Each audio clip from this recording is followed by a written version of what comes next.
Hello guys, welcome to my channel DRX Ajay Dubey. स्वागत है आपका आपके चैनल DRX अजय दुबे में। मैं आपका मित्र अजय दुबे। आइए कल की चर्चा को जारी रखते हुए आज जानने का प्रयास करते हैं कि वैद्य जी ने जो कल आपको वीडियो में बताया था कि मधुमेह 20 प्रकार का होता है और एलोपैथ में मात्र 2 ही प्रकार का होता है। तो उसके बारे में जानने के लिए आइए स्वागत करते हैं वैद्यराज डॉक्टर कुमदेश पाठक जी का और उनसे जानने का ये प्रयास करते हैं कि जो आपने 20 प्रकार का मधुमेह, प्रमेह, शुगर जो सारी चीज़ें आपने बताई हैं उसके बारे में आपका आयुर्वेद और आपका पढ़ा लिखा हुआ वो क्या कहता है, उसके बारे में जानने के लिए स्वागत करते हैं वैद्यराज डॉक्टर कुमदेश पाठक जी का। आइए सर। नमस्कार मित्रों, मैं आयुर्वेदाचार्य डॉक्टर कुमदेश पाठक। हाँ तो सर आप ये बताइए, जो आप कल बता रहे थे कि शुगर आपके आयुर्वेद में 20 प्रकार का होता है, एलोपैथ में तो मात्र 2 ही प्रकार दिखाया जाता है। जी तो वो जो 20 प्रकार हैं वो कौन कौन से हैं, आप उसके बारे में थोड़ा प्रकाश डालने का प्रयास कीजिए। जी, जैसा कि हम आपको बता रहे थे कि आयुर्वेद में जो है मधुमेह या प्रमेह जिसे डायबिटीज कहते हैं वो 20 प्रकार का होता है। वो अपने दोष के अनुसार जो है उसका कैटेगराइजेशन है। वात पित्त कफ 3 दोष हैं आयुर्वेद में। तो वात के 4 प्रकार हैं, पित्त के 6 प्रकार हैं तथा कफ के 10 प्रकार हैं। आज हम कफ के जो 10 प्रकार में हैं पहले प्रकार पर वर्णन करेंगे जो आपको बताया जाएगा। अच्छा, क्या मधुमेह जो है त्रिदोष बीमारी है? जी, मधुमेह त्रिदोषज है। त्रिदोषज तो बहुत सी बीमारियां हैं, जैसे सन्निपात ज्वर भी त्रिदोषज है, लेकिन मधुमेह जो है त्रिदोषज है। पर ये जो दोष के अनुसार इनका वर्गीकरण किया गया है उसके अनुसार ही जो है इसकी चिकित्सा होती है। दोष और दुष्य को देख करके, दुष्य होते हैं रस, रक्त, मांस, मेद, अस्थि, मज्जा, शुक्र। तो यहाँ पे दुष्य की प्रधानता से जो है हम आयुर्वेद में प्रमेह को, डायबिटीज को ठीक करते हैं। जो पहले प्रकार का 20 प्रकार में जो है कफज प्रकार है, तो कफज में पहला जो आपका प्रकार है उसका नाम है उदक मेह। उदक मेह, जिसे आप अंग्रेजी में डायबिटीज इंसिपिडस कहते हैं। Diabetes insipidus. तो उसके विषय में वर्णन आज चलेगा, आप लोग ध्यान से सुनिए। अच्छा, तो कफज मधुमेह जो है ये काम कैसे करता है? और एलोपैथ में तो आपने बता ही दिया कि इंसिपिडस में काम करता है, इंसिपिडस के तरीके का है ये। जी जी जी। तो इसमें होता क्या क्या चीज़ें हैं? देखिए, जो कफज प्रमेह है इसमें हम जो है दुष्य को ज़्यादा प्रधानता देते हैं, क्योंकि या तो दोष को देख करके चिकित्सा करिए या तो दुष्य को देख कर चिकित्सा करिए। तो प्रमेह के केस में दुष्य को देख करके चिकित्सा किया जाता है। दुष्य है रस, रक्त, मांस, मेद, अस्थि, मज्जा, शुक्र। और व्याधियों में आप देखेंगे दुष्य 1-2 जो है धातुएं होती हैं, पर प्रमेह में 5-6 धातुएं हो जाती हैं। जैसे कुछ नाम मैं आपको गिना दे रहा हूँ: मज्जा, मेह, बसा, लसिका, ओज, ये सारे सब दुष्य हैं। चूँकि दुष्य की संख्या ज़्यादा है इसलिए दुष्य को पकड़ करके हम प्रमेह का जो है चिकित्सा करेंगे, विशेष करके कफज प्रमेह का। तो वो जो कफज प्रमेह उदक में है उसमें लिखा कि ज्वरे तुल्यर्तु दोषत्वम प्रमेहे तुल्य दुष्टता, कि ज्वर में जो है दोष को पकड़ के चिकित्सा करेंगे और ज्वर में दोष को पकड़ कर चिकित्सा करेंगे तथा प्रमेह में जो है दुष्य को पकड़ कर चिकित्सा करेंगे। ज्वरे तुल्यर्तु दोषत्वम प्रमेहे तुल्य दुष्टता। तो इस सिद्धांत से हम जो है कफज का जो है चिकित्सा करते हैं। अच्छा, जो आपने बताया कि दुष्य है, तो दुष्य में क्या कुछ परिवर्तन हो जाता है या कुछ ऐसा उसमें चेंजिंग हो जाती है जिससे कि आप पकड़ पाते हो कि हाँ ये प्रमेह ही है? देखिए, जो दोष है वो दुष्य को दूषित करता है, इसलिए दोष दुष्टमूर्छना है हमारे आयुर्वेद में। तो हम देखते हैं कि कौन कौन सी धातुओं को जो है ये प्रदूषित किया, दूषित किया, तो पता चलता है कि रस, रक्त, मांस तक तो जो है उदक मेह में या डायबिटीज इंसिपिडस में दूषित नहीं होता, इधर के बचे रहते हैं। दूषित क्या होता है? मेद, मज्जा, बसा, लसिका, ओज, ये सब सारे दूषित हो जाते हैं। इसलिए उसी को हम पकड़ करके चिकित्सा करते हैं। ज्वरे तुल्यर्तु दोषत्वम प्रमेहे तुल्य दुष्यता। अच्छा, जो ये कफज जब मधुमेह बता रहे हैं, उदक मेह बता रहे हैं, तो क्या ये आयुर्वेद में ठीक हो सकता है? जी और क्या ये जो है आयुर्वेद की भाषा में जैसे लोग कहते हैं सुख साध्य है? जी जी जी जी।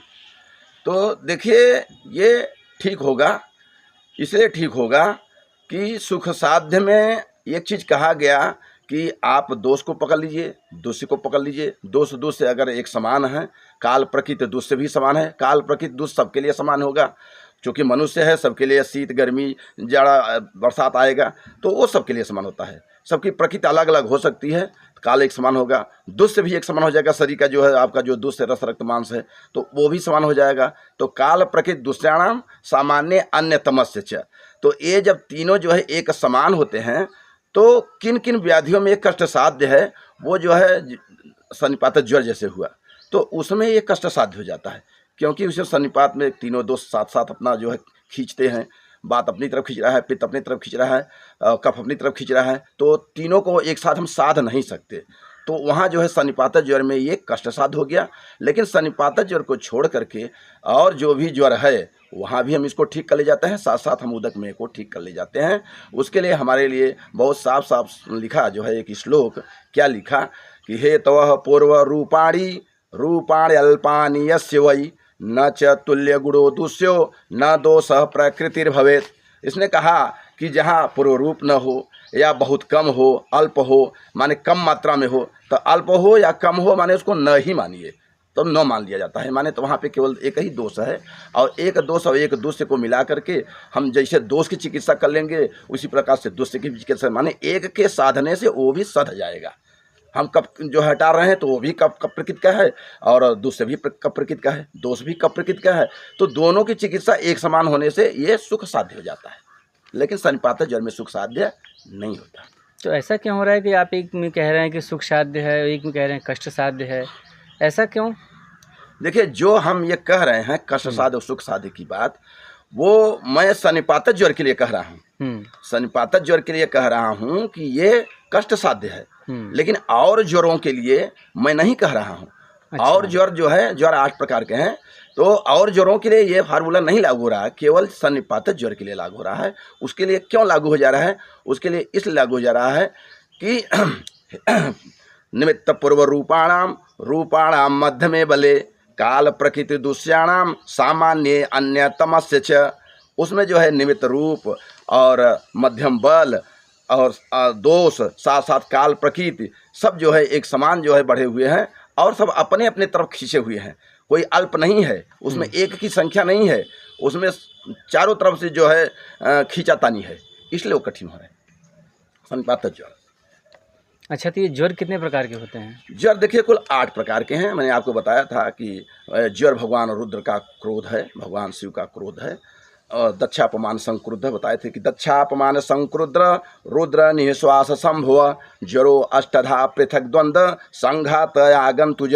तो ये 8 प्रकार के ज्वर हैं, जिसमें जो है संघाता जब जो है आगंतु इसके अंतर्गत आ जाता है, सन्निपातज के अंतर्गत, तो वही जो है कठिन है। बाकी सारे जो है सुख साध्य हैं, जो कि उस फार्मूले से सेट बैठते हैं। अच्छा, लेकिन पहले आपने बताया कि अन्य बीमारियों में जो है यह जड़ दोष दृश्य असमान हो तब भी सुख साध्य है, लेकिन यहाँ उल्टा ऐसा क्यों? हाँ, यही तो बोल रहा हूँ कि जब दोष दुष्य जो है असमान हो तो वहाँ सुख साध्य इसलिए है कि वहाँ दोष की संख्या मात्र एक है।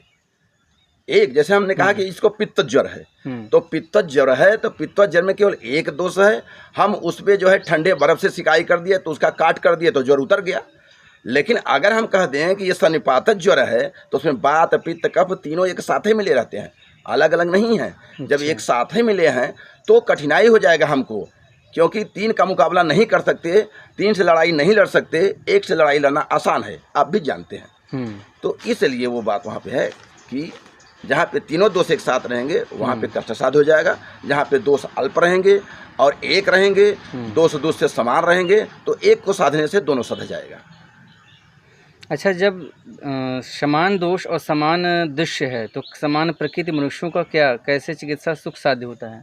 हाँ, ये आपने सही प्रश्न किया कि दोष भी समान है, प्रकृति भी समान है, काल भी समान है।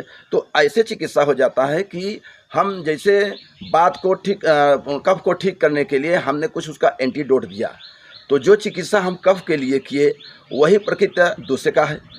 दोस्त मैंने बताया ना कि वो भी वैसे ही है। तो जो हम कफ के लिए चिकित्सा कर रहे हैं वही चिकित्सा हम जो है दूसरे के लिए भी कर देंगे। दूसरे हमारा है मज्जा है, लसिका है, वसा है, वो सब द्रव रूप में है और इसमें द्रव वाली ही समस्या है। आप जहाँ भी देखेंगे 20 बार आएगा इस प्रकार का मूत्र, गदला मूत्र, सफ़ेद मूत्र, श्वेत मूत्र, रक्त मूत्र, हरिद्र मूत्र, तो जितने मूत्र वाली बात आएंगी वही सब डायबिटीज के अंतर्गत आ जाते हैं। तो उसका भी जो है प्रकृति एक समान है, इसलिए एक के साधने से दोनों की चिकित्सा हो जाती है। चाहे हम दूसरे की चिकित्सा कर दें तो भी जो है हमारा जो है कफ दूर हो जाएगा, चाहे कफ की चिकित्सा कर दें तो भी हमारा दूसरे दूर हो जाएगा। तो एक के साधने से दोनों सध जाएगा। अच्छा, सन्निपातक जो है मधुमेह भी है, तो आयुर्वेद में फिर मधुमेह ठीक कैसे होता है, इस पर प्रकाश डालिए। जी, आपका जो कहना है कि भाई आप एक तरफ कह रहे हो कि सन्निपातक ज्वर भी होता है और सन्निपातक आपका मधुमेह भी है। तो सन्निपातक जब दोनों है तो वहाँ वो कष्ट साध्य है और यहाँ ये सुख साध्य है। तो जो सन्निपातक ज्वर है उसमें तीनों दोष एक समय एक बल से कार्य करते हैं। माने कोई अपने को कम नहीं समझता, बात अपने को कम नहीं समझ रहा है, पित्त अपने को कम नहीं समझ रहा है, कफ अपने को कम नहीं समझ रहा है, तो तीनों एक साथ खींचातानी कर रहे हैं, इसलिए वहाँ वो कष्ट साध्य है। लेकिन यहाँ क्या है, यहाँ जो हम मधुमेह का प्रकार बताए हैं वो सबको रोगानुसार दोषानुसार बांट दिए। जैसे इसीलिए ना कफ के हम 10 प्रकार बता दिए, तो अब कफ अकेला पड़ गया, यहाँ और लोगों का साथ नहीं है। पित्त के 6 प्रकार हैं, ये पित्त भी अकेला 6 प्रकार का हो गया। वात जो है 4 प्रकार का है, ये भी अकेला पड़ गया। तो एक होने से हम यहाँ जो है इसको सुख साध्य कर दे रहे हैं। अगर ये तीनों एक साथ लड़ाई लड़ते तो कठिन हो जाता चिकित्सा करना, ये बात है। अच्छा, ये बताइए कि जो इस समय लोगों के पास शुगर हो रहा है, सबसे ज़्यादा लोग पीड़ित हो रहे हैं, तो वो अपने आप को कैसे पहचान पाएँ कि ये उनका शुगर 20 प्रकार में से कौन सा प्रकार का है? जी, इसके लिए देखिए आपको जो निदान पंचक है आयुर्वेद का, उस पे आपको बहुत ध्यान देना है। जैसे उसके लिए है कि कारण तो सबसे बड़ा कारण है, फैक्टर है। दुनिया जानता है ये नहीं खाना चाहिए, वो नहीं खाना चाहिए, तो भी लोग जो है लापरवाही करते हैं। तो पहले तो कारण को, तो निदानम पूर्व रूपाणाम मध्य में बले, जैसे यहाँ बताया उसी तरह से कहा कि निदानम पूर्व रूपाणी रूपाणुपयस्तु तथा संप्राप्ति चेत विज्ञानम रोगाणाम पंचधा स्मृतम। इसमें कहने का मतलब कि 5 बात हैं, इस 5 बात को जो जान लेगा वो किसी एक बात से अपने रोग को समझ लेगा। पहले कारण जान ले, फिर पूर्व रूप जान ले, फिर रूप जान ले, फिर उपसय जान ले, फिर संप्राप्ति जान ले कि हमको किस कारण से हुआ। चलो कारण नहीं समझ में आया तो उसको कुछ शरीर में रूप जो है पूर्व रूप समझ में आएगा। जैसे उसको बार बार पेशाब होना शुरू होगा, तो बार बार पेशाब शुरू हो रहा है तो ग्लाइकोसूरिया में भी हो सकता है, और ये भी एक प्रकार का डायबिटीज़ है। और जिसको वैसोप्रेसिन हार्मोन की कमी हो जाती है, एंटी डायबिटिक हार्मोन उसको बोलते हैं, उसको भी बार बार पेशाब होता है। तो ये सब चीज़ डिफरेंशियल डायग्नोसिस के अंतर्गत होगा, पर आपको हम बहुत सूक्ष्म तरीका बता रहे हैं कि देखिए कि हमको बार बार भूख तो नहीं लग रहा है, हमको थकान बहुत नहीं लग रहा है, हमको जो है पैरों में झुनझुनी तो नहीं हो रहा है, पैर के तलवे में जो है सनसनाहट तो नहीं हो रहा है, और जो है हमको चोट फोट लग गया तो जो है जल्दी घाव भर रहा है कि नहीं भर रहा है। तो इन सब चीज़ों से आप अलर्ट रहेंगे। हमको बार बार भूख बहुत लगता है, पॉलीफाइजिया, पॉलीयूरिया, पॉलीडिप्सिया, प्यास भी बहुत लगता है। तो इससे आप डिफरेंशियल डायग्नोसिस करिए कि हो सकता है शुगर हो या ना हो। आज जो है आजकल जो है जांच के अंतर्गत लोग पता कर लेते हैं। आप जो है ग्लूकोमीटर से जांच कराइए, कुछ आयुर्वेद से सहयोग लीजिए, कुछ जो है मॉडर्न पैथी का सहयोग लीजिए। तो इस तरह से आप बचाव कर ले जाएंगे और उनके बताए हुए आहार विहार को चलेंगे, और जो मैं चिकित्सा के लिए परामर्श दूंगा उसको फॉलो करेंगे तो surely you will be treated. अच्छा, एक चीज़ और ये बताइए कि जैसे जब लेडीज़ प्रेगनेंसी हो जाती है, बच्चे हो जाते हैं पेट में, तो उस दौरान भी अगर उनका शुगर उनका नापा जाए तो कभी कभी वो भी बढ़ा हुआ पाया जाता है।